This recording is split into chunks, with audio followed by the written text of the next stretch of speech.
through to you. Hi guys, thanks for joining us.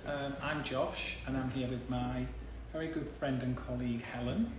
And we're talking about something that I've only really learnt about and experienced because of difficulties and challenges that my clients have gone through over the years. And as I've got older, as a hair colourist, my clientele's got a bit older, and it's a subject that I feel very, I think it's really important to have real transparency and share information. I'm a great believer that everybody's journey isn't the same when one's talking about menopause. But let me introduce Helen, and you can say who you are and what you do, and then we'll get into the conversation a little. Great, thank you, Josh. Thank you for that lovely introduction. My name is Helen Normoyle, and together with my very good friend, Dr. Claire Spencer, we co-founded My Menopause Centre, and you can find us on Instagram at My Menopause Centre, all one word. Now, we founded My Menopause Centre just about a year ago. We decided to set up the business during COVID, and we did it for a couple of reasons. Starting with, Claire helped me enormously as I was going through menopause, and I had some pretty rubbish symptoms, and I really struggled to find the right care and advice. And as well as being a brilliant GP, Claire at that time was also training to become a menopause specialist, and she is an excellent menopause doctor. And I was sitting on the sofa with her as we are now. She helped me enormously, and I left thinking, I really wish I could bottle up all of her knowledge and expertise so that we could share it with women all around the UK and all around the world. Because so many women, Josh, unbelievably, it is unbelievable when you think there are 15.5 million women at some stage of the menopause transition in the UK. Every woman will go through it, and still so many women enter the menopause completely unprepared. Yeah. I mean, just to say that we opened up for questions a couple of days ago, and we've got some really insightful understandings of what people are going through. So we're going to talk about those later. But if you've got any questions, please do put it in the chat. The team are here helping us really be able to give you as much information as we possibly can. I mean, obviously, it's not something physically that I could experience myself, but seeing some incredibly confident and high-achieving women, not only in business, but some of my clients that have had 3-4 children, and they've done an amazing job of that. It's a really interesting thing for me when I'm dealing with hair that hair does get affected quite dramatically during menopause, but the confidence or the lack of confidence and the almost feeling that people are vanishing. I've been astounded by the people that I know that I say one could look at them as very gregarious, outgoing people, and there can be almost, not quite overnight, but in a very short period of time, a massive change in their personality and their lack of confidence. Yeah, and very sadly, Josh, that's something that we see happen all too often. And it's because, obviously, as you go through the menopause, the first stage of the menopause transition is the perimenopause. And in that stage, as Claire would describe it, your hormones are fluctuating wildly. So it's the ups and downs of the levels of estrogen that are causing all of those psychological and physical symptoms. People often think about hot flushes and night sweats, but many people don't realise that anxiety, loss of confidence and self-esteem, depression, brain fog, memory and concentration issues, they're also symptoms of menopause, and there's absolutely things that you can do to manage them to get your life back on track. But you're right, women feel like they're losing themselves, and that's something that you hear a lot. I feel like I've lost myself. I don't know who I am anymore. And very sadly, and we saw this in the recent Davina McCall programme, so many women decide that if they are working, they need to leave work. They don't feel they're performing at the level they've done in the past, or they might cut their hours or not put themselves forward for promotion. So there's a massive personal cost, but also there's an economic and I think a cost to society. I think when women really get the care they deserve and embrace their menopause, society, the world will be a better place for it. Yeah, definitely. It's a really, really good point. I mean, there are some common themes of kind of, I mean, you've got some questions that your community asked. And I think there's a common theme around thinning hair, which I think we should park that a little bit until we get some actual real life cases that we can talk about. But this idea of scalp health and what you can do to best best manage the symptoms when they start. Yeah, and I think so. What we would always say is that really look at your lifestyle. So I think the foundation blocks for everything are, what are you putting into your body? What are you eating? Are you exercising? How are you exercising? As we get older, resistance training is hugely important. So we're building muscle strength. It really helps our bones, because obviously one of the effects of menopause and in the post-menopause is it impacts bone health and heart health. So exercising, if you're smoking, please stop. I can only say please stop. You'll reap the benefits of it in years to come. Because I should say, Josh, in the last 100 years, women are now living twice as long post-menopausal as they did, because life expectancy is growing.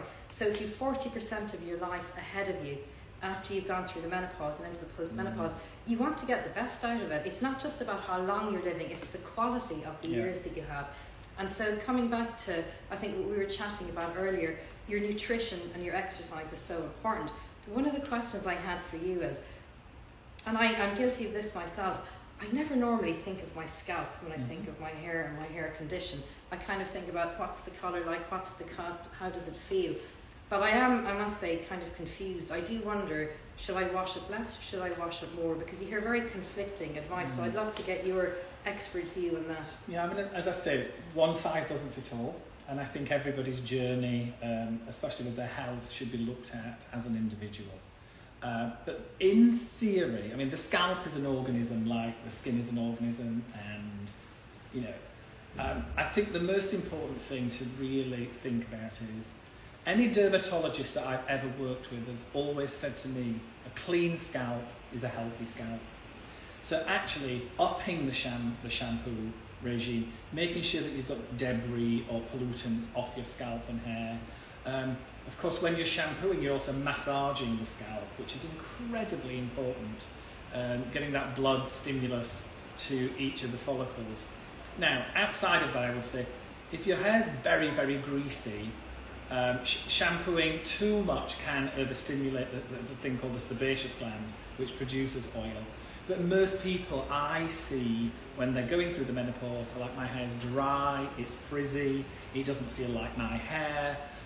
So yeah, a clean scalp is always a healthy scalp. Now, the one thing to think about is, if you're going to shampoo your hair more often, how are you going to dry it? Because what I wouldn't advocate is a clean scalp, but more straightening irons or more hot irons or too much blow drying. So you've got to figure out a regime of what works around shampooing and how you're going to dry or style your hair afterwards. Yeah, that's excellent, Josh, and it really resonates with something we see as well. Every woman's experience of the menopause is different. When she starts the menopause, when she finishes it, how long her symptoms last, what symptoms she has. So menopause care is not a one-size-fits-all. So, it's really important that, say, I don't project my experience of menopause onto my sister or onto my friends. So exactly as you're saying here, there are general principles around advice, but you've got to tailor it to where you're at. I mean, there are these big themes that I think virtually everybody's going through, but the actual individual symptoms and the individual needs is down to that individual person and their body. I mean, we find that in our the way that we approach Josh with colour, and how we try to unlock the best shade for somebody, really give them a colour that isn't cookie cutter and feels completely unique to them and their skin tone, because that's confidence giving as well. We have a team of experts that do video consultations that can really help people. Most people get a bit lost. They don't really know what colour suits them or what shade they are, how grey they are. So for me, expert-led advice all the time when you are trying to understand your hair and your scalp. Well, I think the online consultations, the expert consultations that you offer are just brilliant, because you have a beautiful saloon here in London and your atelier, and with the most amazing stylists. But what I love is the way you've democratised it. You've democratised your expertise and you've made it available to women all around the UK, so which is absolutely fantastic, because so many women, you mentioned it at the top of the call, when they go through menopause, their confidence is shot. And there are so many things that impact our confidence. So if we're feeling anxious, if we're feeling stressed, clearly it'll impact. If we're putting on weight, that can impact confidence. As we've discussed, though, hair can massively impact confidence. So it's the conflation of all these symptoms. They cluster and they come together and it can create a downward spiral. And sometimes it's hard to make a decision on anything. Do you want tea or coffee? Oh, I don't know. Yeah. So trying to make a decision then about what colour your hair should be, that's where having some experts that you can speak to kind of give you that confidence boost, to guide you through your decision making is so important. I mean, it was really important to me, Helen. I mean, I've been hairdressing, I've been colouring hair for a very long time, and I've been able to work with some incredible people throughout my career. But I really felt that all that knowledge and the expertise needed to be shared with a much wider audience, and that's why everything that we do at Josh Wood Colour is about trying to help the individual find the best look for them. And that also comes down to talking to some people about going grey or introducing a little bit of grey. It's we're not just saying we want to sell you a hair colour. What we're saying is we want to give you the advice and the tools and the education to empower you to be able to find the right colour, manage it, and really unlock the potential of your hair when it could be transitioning to grey, or the texture's changing, or the condition's gone, or whatever that may be. Yeah, and for perhaps some of the members of our community who aren't as familiar with your service, how does it work? Do they just go online and book an appointment? Yeah, there's two routes. You can do a online consultation, or you can talk to an expert. But I mean, for me, it's not about going. It's about helping people find the right colour for them. I mean, that's 90% of what I do. I mean, the 10% is the application, and whether it's a highlight or it's a root cover grey. The real artistry and the real expertise comes with colouring thousands and thousands and thousands of heads over the years, and understanding what works, and what works if you're going a bit grey, or you don't want to colour your roots so often, your blonde's fading, whatever it is.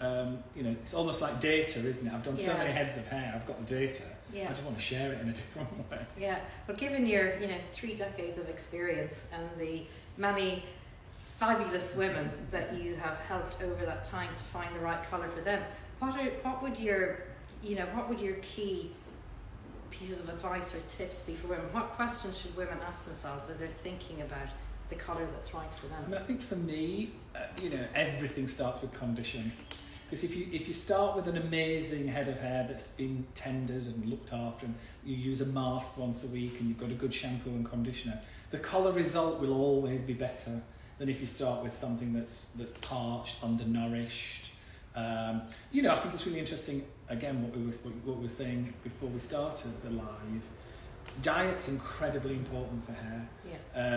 So, a really good starting point of great condition generally gives you a much better end result. And that can also go down to things like, a lot of people say my grey doesn't cover, it's so resistant, it goes patchy.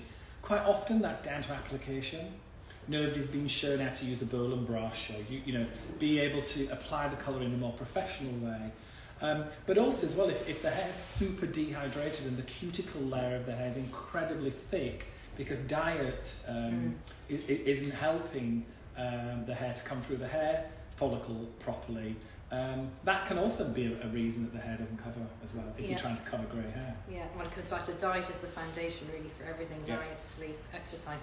And then, now you mentioned a brush whose name I've already forgotten, but again with the B. So do your expert, your consultants, when you do the video consultations, do they provide advice then as well? So it's a live consultation. It's a consultation to help you find the right colour. The colour cycle that you go through. So week 1 I put the colour on, but I see the first grey hairs in week 3 or 4, but I don't want to colour my hair again. Temporary solutions that give you the longest possible period of time between permanent colours. We focused very, very hard in on condition, really helping you understand how often to shampoo, what conditioner to use, where to put the conditioner. But I mean, my golden rule for hair in general is use a mask every week. It's, that is the kind of, that's the golden rule for me, because you're using a much more intense product to give the hair many more nutrients that it needs. So yes, I'd love everybody to use a specific shampoo and conditioner, but the golden rule for me is get that mask on your hair. And I don't care how it goes on. Yeah. Put it on dirty hair, go to the gym, Yeah. sleep in it overnight, put it on however you want to put it on, but put it on. Yeah. Really simple tip. It's a bit like you're not smoking. Yeah. It's my put a mask on your hair. Two top tips: don't smoke and wear put a mask in your hair every week. Okay, brilliant. If I could maybe ask you, if I could kick off maybe with a question. So, as I say, this was the question that we got from a member of our community, so thank you, Lisa. So what she mentioned is that she has hair thinning and other hair problems that are hormone related, and it's impacting her hair growth cycle, her hair thickness. She's finding it especially around her forehead and her temples, and I must say I do find that as well, where you find it thinning more, and it's really impacting her confidence and self-esteem. So you can see how all these things are interrelated. So what advice would you have for her for thickness and for thinning, and particularly, what practical things can she do? I mean, I think as we said, this is a big topic, thinning hair. I mean, and as you said, as estrogen levels as they drop and testosterone levels come up, the more testosterone one has, the more hair you're going to lose. So there are a million tricks that you can do with hair colour. You can make the roots look thicker. You can put a little bit of lightness into the ends of the hair that make it look slightly two-dimensional, so it makes it look thicker. You can't, I think we'd have to be looking at a more medical solution if there's nothing you can do topically to the hair that is actually going to make the hair thicker or the hair follicle come alive again. But a lot of my clients say, the first time they see it's in the summer, they're driving and they put their sunglasses on their head and the hair goes back and they're like, oh my God, I've gone bald. And it really, really is, it's hugely shocking when you first see it. And a lot of people feel they feel shame. So I think there are three main subjects. So there's the mask that I've already said. So this is my mask, which is called the Miracle Mask. Called a Miracle Mask because it is that, simply, miracle, the ingredients. That will really help the dryness, the frizziness of the hair, especially on the temples. But it also helps to plump the hair. So what's there appears a bit thicker. There are some temporary solutions that we have, like the blending brush. So that is a brush application. You can just paint it into the roots of your hair. It helps to blend in grey. Now, grey temples and thinning is quite a complex subject, but I'm going to try and make it as simple as possible. White hair on the temple here, or grey hair, is very transparent, so you see straight through it. So quite often, you feel much thinner on the temple because you're seeing the scalp straight away. So a slightly darker or more pigmented hairline really can immediately give you the appearance of thicker hair. Quite often people say to me, oh, I have many more highlights in the front now because I'm grey. That's fine if you've got thicker hair, but if you've got fine hair, you generally need hair that's fully pigmented. So it doesn't necessarily have to be brown. It can be dark blonde or a medium blonde or champagne blonde. But you need colour in the hair, not that the hair's completely transparent. And I think it also leads into so first of all, mask, make it look plump, make it look shiny. There are temporary products that you can use. You're going to work, you think, God, I'm grey and I can see through. Temporary product. Or if you're permanently colouring, it's about finding the right tone of colour.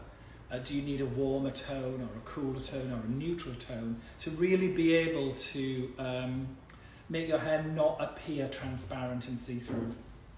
That is incredible advice, Josh. And honestly, that product that you showed there with the brush looks super easy. Practical. Yeah. I mean, it's wet to dry, so you can put it on dirty hair cleaner. Yeah. But I really, really like wet to dry rather than powdery products because my clients say. My clients that are going through the menopause, they put the powder on, but the minute they start sweating, it kind of goes a bit gloopy. I find that as well, and it's almost like you put talcum powder in, and then you rub your hands or whatever, and it comes out and it starts to come. And we spoke about scalp cleanliness and scalp health. It feels kind of gooky, and if you have hot sweats and night sweats, and you have that in your head, then you can't feel like a cake in your head as well. So Shall we start with a few questions that were already sent in? Absolutely. Well, I feel like you've just kind of answered the first one, but I'm going to read it anyway just in case there are any other tips to add. So what is the best way to disguise thinning hair? Multicoloured end result. So some dark, when you say multicoloured, that's when you combine dark hair and light hair together. It gives you the dimension that you're looking for. In natural non-grey hair, so fully pigmented hair. But it does, you really can play around with a background shadow of something darker with a bit of light coming through it. And that really, really, I mean, when I've done it on some clients, they're like, it's like they think I'm a magician. It's pretty basic what you do, but basic for you, Josh, not for anybody else. But also as well showing clients how to manage their roots at home so they don't go too dark or black on the hairline, and they keep the colour looking very natural. So I mean, that's again, one size doesn't fit all, but there's a definite advantage to having hair that is a little bit more pigmented than see-through. Fabulous. And then while we're here, do we have any tips for getting thicker hair post-menopause? That's a good one. I mean, I think I'll let you answer that side of the question around diet and so on and so forth. But a lot of people say that they cut their hair off when they are in the menopause for lots of reasons. Quite a lot is because they feel it's shedding a lot and they feel it's thinner, so they think shorter is going to make it healthier. And cutting shorter because of sweating scalp. I mean, I'm a great believer for unlocking styling somebody that really works for them, their face shape, their lifestyle. For me, I think thicker hair post-menopause is a lot driven by diet and how one's lifestyle is. But you can, hair colour can be fun as well. It doesn't have to be like really boring and become a routine, become a utility. So I would say don't lock yourself into a style, be it short because you're driven to that, because you think, I can't cope with the hair and the menopause, and really explore with your hairstylist or your colourist how you can, dial up your style a bit, I guess, which can, in theory, result to your hair feeling a bit thicker. Yeah, and I think I would say as we age, hair thinning happens, and obviously with the menopause and the falling levels of estrogen and progesterone, that impacts what we have. So we have on our website a symptom checker, and we've got hair changes there, and there's advice in that. So whether you'll ever go back to the thickness of hair that you had pre-menopause, I don't know. I think it's different for every woman, how every woman responds. And I suppose one of the things I've learned is kind of accepting where I'm at in life, and I'm not going to be the person I was a decade ago or 2 decades ago, but I've got the wisdom now 2 decades on, and I wouldn't want to be at it. And I think to Josh's point, it's about working with what you do have and making the most of it, and not trying to force something that's not there, because that can be very frustrating. It can be it can provide a bit of a downer. So if you accept and love where you're at and love what you have, and then make the most of it, and then with the tips and advice that it's almost like what we're saying is like don't be driven to the style because as a consequence of how you're feeling. Deal with the problem, and then have a style that unlocks and your shows beauty you and your potential. Exactly. Fabulous. What type of shampoos, conditioners and styling products are best for people with thinning hair? I think again this is it's a very personal subject. If you're looking for, there's no silver bullet in shampoos and conditioners that are going to suddenly give you thick hair. I think there's a lot of product on the market that says volume and bodybuilding and so on and so forth. And they can't make those claims unless there is some ingredient in there that is going to do exactly what it says on the bottle. But for me, really healthy hair that looks plump necessarily doesn't look thicker. It looks healthier and has more bounce. So I would be looking always a shampoo and a conditioner. Quite often people think that if they've got very thin hair that they shouldn't use a conditioner because it weighs it down. That's kind of it's slightly an old-fashioned mentality. And I think, getting hair looking in the most premium condition and hair that kind of has life and energy, looks thicker. There's not really topically many shampoos or conditioners that can ultimately make your hair thick quickly. There are ingredients that can build on over a period of time, making the hair slightly plumper. But I think get into a groove of what you feel works for you, and don't expect miracles unless you're using my miracle products. Can the menopause cause an itchy scalp at night? Yes. I think if you experience night sweats, then it impacts your whole feeling. If you get hot flushes or night sweats, it can definitely, you can feel hot, bothered, itchy, and then so absolutely, I imagine and I know because I get night sweats as well, and I feel not just itchy but hot, sweaty, hot, cold. It's a nightmare. But there are things that you can do about it, and HRT for most women most of the time is a really good solution for helping with menopause symptoms, and particularly including hot flushes and night sweats. And again, we have lots of information, free information and advice on our website about how to manage those symptoms. Great. My hair texture has completely changed. Will HRT help restore it to its youthful past? I think so again, I would say I'm not the medic on the team. Dr. Claire is, who's not here. We have a great article on hair care on the website. What HRT does is it replenishes and replaces the estrogen that your body is losing, and it will definitely help with a whole range of symptoms. But it's different for every woman. As we said at the top, every woman's experience of the menopause is different. How and what works will differ as well. HRT is a brilliant solution, as I said, for most women most of the time. But there is, women's hair changes, and for men, our hair changes as we age, and that is something that is just a natural thing that happens in life as well. I think also as well, because the menopause starts at a certain age point, roughly, people are dealing with hair going grey and menopause, and they can be two very, very separate issues. So if you're going grey and your hair's going wiry and frizzy, you could have somebody that's not going through the same menopause experience that you are, that's having exactly the same hair change. So that question for me is, I think there are things one can do to tackle menopause and hair, and also there's another thing about thinking about how you're greying, which can be completely outside your experience of menopause. Because women can go through the menopause typically from mid to late 40s, but it can go up to the mid 50s. So again, it comes back to every woman's experience is going to be different. And our last question. My curly hair is falling out, but it's also losing its volume and texture. My confidence is very low. Is there anything I can do about this?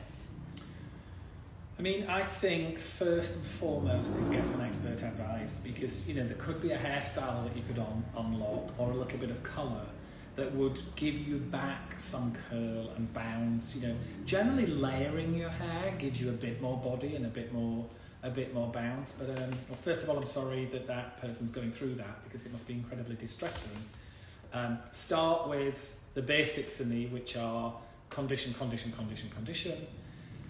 Get a great consultation about your lifestyle and health. But I think you can unlock a hairstyle and kind of like a new design for yourself, that it won't give you the hair back that you've lost, but it could give you hair that you've never dreamt of.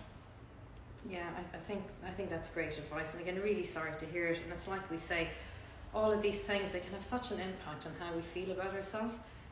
So I would say, on top of what Josh said, again, speak to an expert about how you can work with your hair as it is, but maybe speak to your GP or speak to a menopause doctor to understand maybe are there other symptoms that you have going on, and look at what you're doing holistically in life. So again, a lot will come back to your nutrition, exercise, are you getting enough sleep, because they are the foundation blocks for so much of our health. And then, as I said, HRT can be a good solution for many women as well, on top of all of that. There's just one thing that when I'm in the salon, my clients are saying to me, look, they've been colouring their hair for many, many years, they don't want to be grey. They really hate the idea of, they don't see themselves as grey. And they get a lot of concern about having to colour their hair, repeat colouring their hair very often, especially if they're brown. So your grey roots come through quite dramatically and quite quickly. And, you know, they've maybe, you know, struggle with night sweats, and quite often then they're scratching the hair because it feels itchy. And they're very concerned about continually covering their grey hair. I mean, the most important thing is, if you're colouring your hair at home, is your allergy alert test. It has to be done every single time that you are going to colour your hair. I have always, again, because sure as you can tell, condition's very close to my heart, I've formulated a permanent hair colour that is, it covers 100% grey hair, it's vegan, and I've developed a first of its kind conditioner that you actually add into the permanent colour, so it's actually colouring, it's conditioning as it's colour. I've always wanted to reverse the feeling that colouring hair's bad, and to try to make, to listen to what my clients are telling me about their concerns about repeat colouring, and my miracle shot that you add into the permanent hair colour, or I've put it all together now in this miracle kit that really is taking into account all of these things that we're talking about: thinning, loss of texture, lack of shine. So again, for me, don't be afraid of colouring,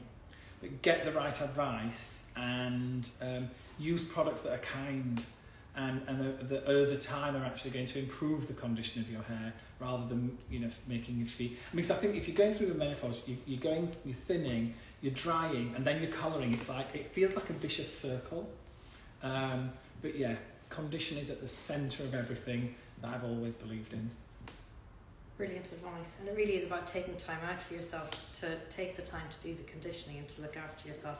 And then before we close, I should say that Josh has very kindly agreed to provide the community with a 30% discount. The code is MMC30, and again, really appreciate that, you. Josh. Just makes it more affordable for people to try out your fabulous products. Well, look, really interesting subject. I'm sure we haven't got round to answering everybody's concerns, but if you've got any specific concerns that you want me or the team to try to answer, please do get in touch.